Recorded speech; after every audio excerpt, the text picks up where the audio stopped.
5G बहू। सुमित्रा जी का बेटा था अमित और बहू का नाम था अमृता। सुमित्रा जी की बहू की बातें सुनकर ऐसा लगता था कि जैसे वो बहुत इंटेलिजेंट है, क्योंकि उससे कभी भी कोई भी सवाल पूछो फट से जवाब दे देती थी। अरे भाई, उसके जवाब से तो गूगल भी पीछे रह जाता था। और इसलिए कम से कम सुमित्रा जी के घर में तो किसी को भी गूगल की जरूरत ही नहीं पड़ती थी। जब भी घर में कोई बात चलती, कोई कुछ भी कहता, तो अमृता फट से कह देती, ये तो मेरे साथ भी हुआ था, मुझे इसके बारे में सब मालूम है। एक दिन सुमित्रा जी अमित और अपनी बहू अमृता के साथ अमित के बुआ जी, फूफा जी यानी कि मुकेश और उर्मिला जी के यहाँ पर मिलने के लिए गए। अरे बहुत अच्छा किया अमित बेटा, इतने दिनों के बाद आए हो तुम। हाँ सुमित्रा भाभी, कभी तो आ जाया करिए अपने बच्चों को लेकर। आपकी बहू के आने से तो हमारे घर में भी रौनक आ गई है। वो क्या है ना, अमित ऑफिस के काम में बहुत बिजी रहता है, इसलिए उसे तो वक्त ही नहीं मिल पाता। अच्छा, लगता है नौकरी काफी मुश्किल है अमित की। नहीं नहीं फूफा जी, ऐसी कोई बात नहीं है। आप तो जानते हैं ना प्राइवेट जॉब में कितना काम होता है। अरे कोई समझे ना समझे, मुझे तो पता है प्राइवेट नौकरी में इतना काम करना पड़ता है कि इंसान की आफत आ जाती है। लेकिन बेटा, तुमने तो कभी जॉब की ही नहीं, तुम्हें कैसे पता? अरे जॉब नहीं की तो क्या हुआ मम्मी जी, सब जानती हूँ मैं। सबसे पहले ऑफिस में जाओ, वहां पर अपनी एंट्री डालो, उसके बाद दिन भर सिस्टम पर बैठकर काम करो। चारों तरफ कैमरे लगे होते हैं, आप अपनी नजर इधर की उधर नहीं कर सकते। उसके बाद दिन भर बॉस की चिक चिक सुनो, वो अलग से। यही सब होता है, मुझे ना सब पता है। अरे बहू रानी तो काफी इंटेलिजेंट है, हर बात की खबर है इसको। थोड़ी देर बाद, अब देखिए सुमित्रा भाभी, इतने दिनों के बाद आई हैं आप, खाना खाकर ही जाना, ऐसे तो मैं आपको जाने नहीं दूंगी। वैसे बुआ जी, खाने में क्या बनाया है? वो क्या है ना बेटा, आज तुम्हारी बुआ जी की तबीयत थोड़ी ठीक नहीं थी, इसलिए हमने सोचा कि जब तुम लोग यहाँ आ जाओगे तो बाहर से खाना मंगवा लेंगे और साथ में बैठकर खाएंगे। लेकिन बस प्रॉब्लम इतनी सी है कि मुझे बाहर से खाना ऑर्डर करना नहीं आता। सोचा जब अमित आएगा तो उसी को बोल दूंगी। अरे मुझे आता है ना, मैं कर देती हूँ ऑर्डर। बताइए क्या क्या मंगाना है आपको? इटालियन, कॉन्टिनेंटल, इंडियन, पंजाबी, सब पता है मुझे। क्या बात है बहू, क्या घर में भी खाना रोज बाहर से ऑर्डर करती हो? अरे नहीं नहीं बुआ जी, ऐसी कोई बात नहीं है, बस मुझे ना सब पता है। कोई बात नहीं अमृता, मैं अपने फ़ोन से ऑर्डर कर देता हूँ। अरे क्या बात है, आजकल ऑनलाइन डिलीवरी पर कोई ऑफर नहीं चल रहा है, वरना काफ़ी पैसे बच जाते। कैसी बात करते हैं अमित? मैं कह रही हूँ ना, मुझे सब पता है।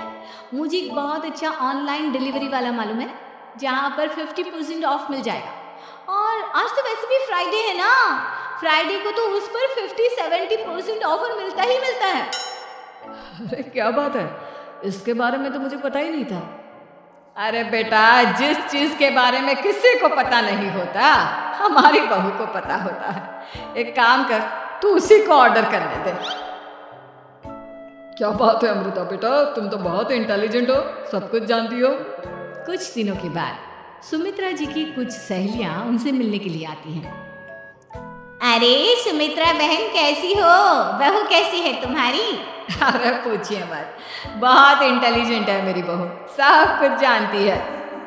क्या बात है, बहू के आने के बाद तो औरतें दुखी हो जाती हैं, लेकिन तुम तो बहुत खुश लग रही हो। वो क्या है ना, मेरी बहू है ही इतनी अच्छी। अरे तो बुलाओ ना, हमारे साथ बैठेगी, बातें करेंगी तो हमें भी अच्छा लगेगा। सुमित्रा जी अमृता को बाहर बुलाती हैं और उसके बाद सब लोग बातें करने लगते हैं। क्या बताऊं, कुछ दिनों से घुटनों में इतना दर्द हो रहा है कि चला भी नहीं जाता। अब बुढ़ापे में तो ये सब चलता ही रहता है, क्या कर सकते हैं। आंटी जी, आप योगा करिए, योगा और साथ में ना काले तिल खाया करिए, आपके घुटनों का दर्द भाग जाएगा। लेकिन तुमको ये सब कैसे पता बेटा? अरे मेरे भी घुटनों में दर्द होने लगा था, मैंने योगा किया और काले तिल के साथ गुड़ मिलाकर उनके लड्डू बनाकर खाए, एकदम ठीक हो गए हैं मेरे पैर। अमृता, ये तुम क्या कह रही हो? इतनी कम उम्र में तुम्हारे पैरों में दर्द कैसे हो सकता है? अरे मम्मी जी सच कह रही हूँ, एक बार अगर कोई ये नुस्खा अपना लेना बस मजा आ जाए। ठीक है बेटा, अगर तुम कहती हो तो मैं ये करके देखती हूँ। मुझे सब पता है आंटी जी, ये मेरे साथ हो चुका है, इसीलिए तो बता रही हूँ मैं आपको, ऐसे नहीं बताती किसी को। कुछ दिनों के बाद अमित अमृता को अपने दोस्तों के साथ घूमने के लिए ले जाता है।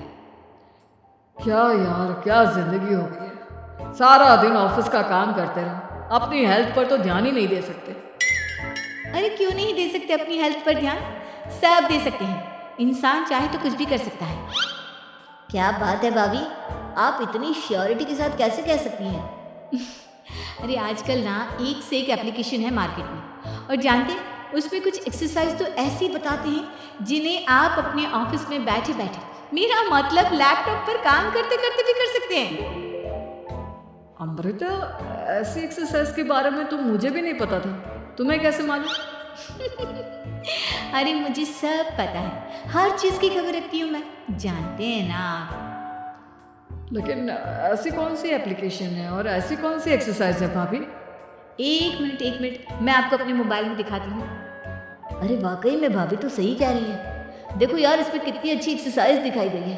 अपनी चेयर पर बैठे बैठे एक्सरसाइज भी कर लो, काम भी और हेल्थ भी। वाह भाभी वाह, मजा आ गया। लेकिन अमृता, तुम्हें इस बारे में कैसे पता? अब मेरे साथ जो चीज हो चुकी है उसके बारे में तो मुझे पता होगा ही ना अमित। मतलब तुम कब ऑफिस में काम करने गई जो तुमने ऑफिस करते करते एक्सरसाइज की? मैं जो किचन में काम करती हूँ अमित, घर के काम, वो किसी ऑफिस के काम से काम है क्या?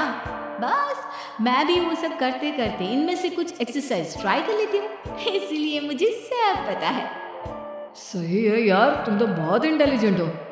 कुछ दिनों के बाद ये क्या है? एक दोस्त ने मेरे साथ एक मजाक किया है, लेकिन समझ में ही नहीं आ रहा। अरे बेटा, तो अमृता से पूछ लेना, उसके पास कोई ना कोई जवाब जरूर होगा। ठीक कहती है मम्मी जी, मैं सब जानती हूँ। लेकिन अमृता, ये थोड़ा मुश्किल है, सोच लो। मेरे लिए कुछ भी मुश्किल नहीं, दुनिया की कोई भी पहेली हो मैं चुटकी में सॉल्व कर लेती हूँ। अच्छा ठीक है, देखो मेरे दोस्त ने मुझे एक खाली पेपर दिया है और कहा है कि इस पर उसने मेरे लिए कुछ मैसेज लिखा है। अब एक बात बताओ यार, खाली पेपर पर, आई मीन जिस पर कुछ भी नहीं लिखा हुआ, उसे मैं कैसे पढ़कर बताऊं? अरे बस इतनी सी बात, इसे तो मैं चुटकियों में सॉल्व कर दूंगी अमित। लेकिन कैसे बहू?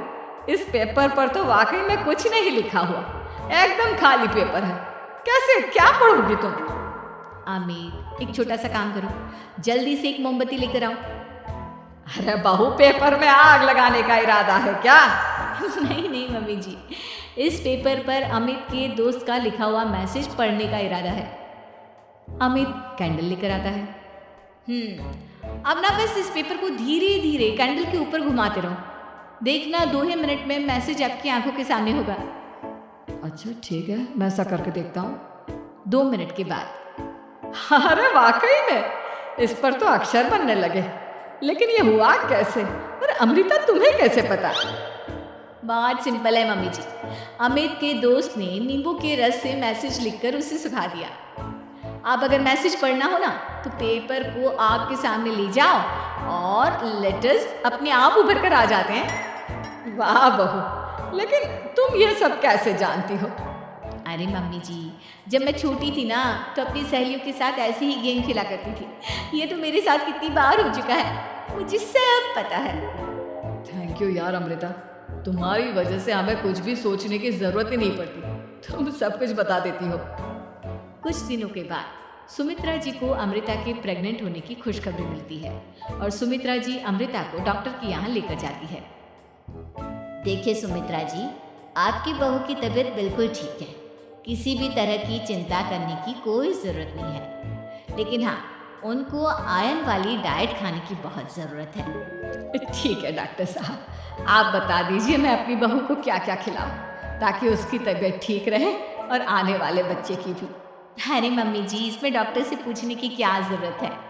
किशमिश है, अनार है, पालक है, ये सब खाना चाहिए, आयरन का लेवल बिल्कुल बराबर रहता है। अरे वाह, आपकी बहू तो सब कुछ पहले से ही जानती है। ये तो बहुत अच्छी बात है।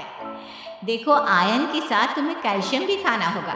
जानती हूँ मैं, अगर आयरन की खाली सप्लीमेंट लेते हैं और कैल्शियम नहीं लेते तो बॉडी उसे अच्छे से एब्जॉर्ब नहीं कर पाती। सब पता है मुझे। बहू ये भी मालूम है? हाँ मम्मी जी, आप तो जानती है ना, मुझे सब पता है। आपकी बहू की बातें सुनकर अच्छा लग रहा है। मुझे ऐसी बहुत कम लड़कियां मिलती हैं जिन्हें इतनी नॉलेज होती है, सारे सवालों के जवाब देती है। और हमारे इंडिया में तो वैसे भी हालात बहुत ख़राब है। बिल्कुल ठीक कह रहे हैं आप डॉक्टर साहब, लेकिन मैं उन लड़कियों की तरह नहीं हूँ। बहुत ख्याल रखती हूँ मैं हर चीज़ का। और जानती हैं आप, हमारे घर में तो किसी को किसी चीज़ के बारे में गूगल करने की ज़रूरत ही नहीं पड़ती। बिल्कुल ठीक कह रही है अमृता। अरे कुछ भी पूछ लो, इसे सब पता होता है। अरे वाह, तुम तो बड़ी कमाल की लड़की हो। चलो ये तो बहुत अच्छी बात है, लेकिन फिर भी डॉक्टर की सलाह पर पूरा ध्यान देना चाहिए। वैसे क्या चाहिए तुम्हें, बेटा या बेटी? अरे डॉक्टर साहब, कुछ भी हो जाए, बस बच्चा अच्छे से हो जाना चाहिए। मुझे तो दोनों में से किसी से कोई भी परेशानी नहीं। और सुमित्रा जी आप? डॉक्टर मैडम, मुझे तो लड़के और लड़की में कभी भेद करने की आदत ही नहीं है। पोता है या पोती, मेरे लिए तो दोनों एक बराबर है। सुनकर अच्छा लगा। वैसे आप जानती हैं, हमारे यहाँ पर तो लोगों को बड़ी बेचैनी रहती है ये जानने की कि पेट में लड़का है या लड़की। लेकिन विदेशों में ऐसा नहीं होता। हाँ, वहाँ पर तो सब कुछ पहले से ही बता देते हैं ना। ये भी कोई बात हुई भला? लेकिन तुम्हें कैसे पता कि वहाँ पर सब कुछ पहले ही बता देते हैं? अच्छा हाँ, तुम तो सब कुछ पहले से ही जानती हो ना। तुम्हारे साथ तो सब कुछ पहले से ही हो चुका होता है। नहीं मम्मी जी, ये तो मेरे साथ पहली बार हो रहा है, इसलिए मैं ये डायलॉग नहीं बोल सकती। अमृता की बात सुनकर सुमित्रा और डॉक्टर दोनों हंसने लगते हैं।